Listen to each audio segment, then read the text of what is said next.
This man has perfected the locker room victory speech this season, sitting at 8-1.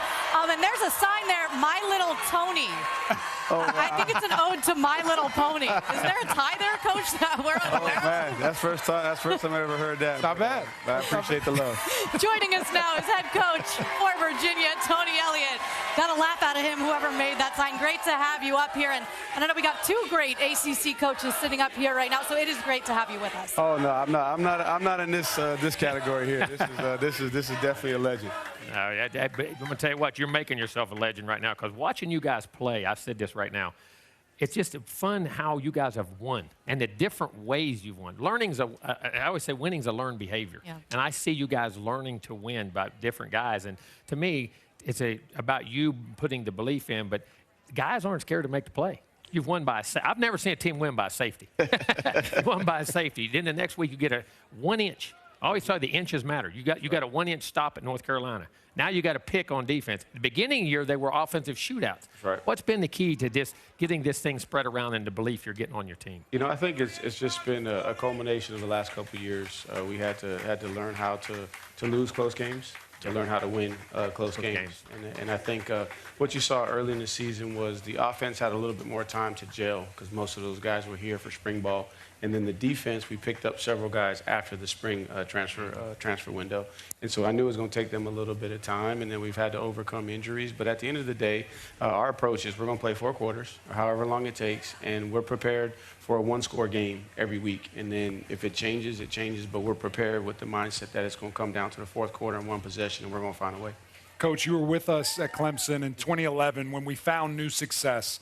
We didn't know how to handle that success. We let it fall. Won a championship, but didn't know how to handle that ultimately. You're also at Clemson in 2016 when you lost a game that maybe you should have won, ended up winning a national championship. You know what it takes. How are you using those experiences at Clemson to guide this team with wisdom on how to not make those same mistakes? Right, great question. I use it all. I had to go back after the first 2 years and really assess what was it like in 2011, right? Because I came in 2020, 2021 and trying to do too much way too fast. So I had to step back and really start teaching as opposed to assuming that everybody understood. And then week after week, I just pulled different experiences. And I even referenced the Pittsburgh game, right? Now, just talking about how we had a team looking ahead, right, that almost cost us an opportunity to get to the ACC championship. So, man, everything that I can pull from my experience there, I try to pass on to these guys. And this is a really, really fun team because, man, they're eating it up. They're absorbing it. They love it. They want to learn. They're eager. But they also got a humility, right, to not think that they know everything about everything, and they're willing to be led. I look at the team and I look at you as a leader, and I've just been so impressed about how you are as a man, how you carry yourself through the wins, the losses, whatever it is.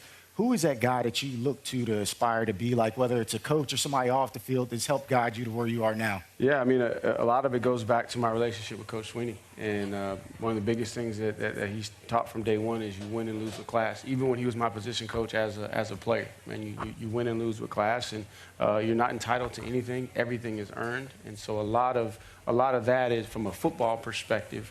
And then I have other mentors, you know, in my life from a spiritual perspective, from a man perspective, that kind of help me bring it all together. But really, you know what motivates you is those guys looking at you, right? The guys that are looking at you and holding me accountable and expecting me to set the standard is really what motivates me. Well, I think you do set the standard, because I know how you were when you were my offensive coordinator. I can only assume how you are now as the head coach. And I sent you this privately, but I do want to bring it to public, so sorry if I embarrass you here. We go to a lot of places. We've been across the country. I go to a lot of weight rooms, a lot of locker rooms and things of that nature. There wasn't a particle of dust in the weight room. There wasn't a dirty shirt. There wasn't a dirty sock in the locker room. Those attention to details matter. If you can't do it there, how can you do it on the field?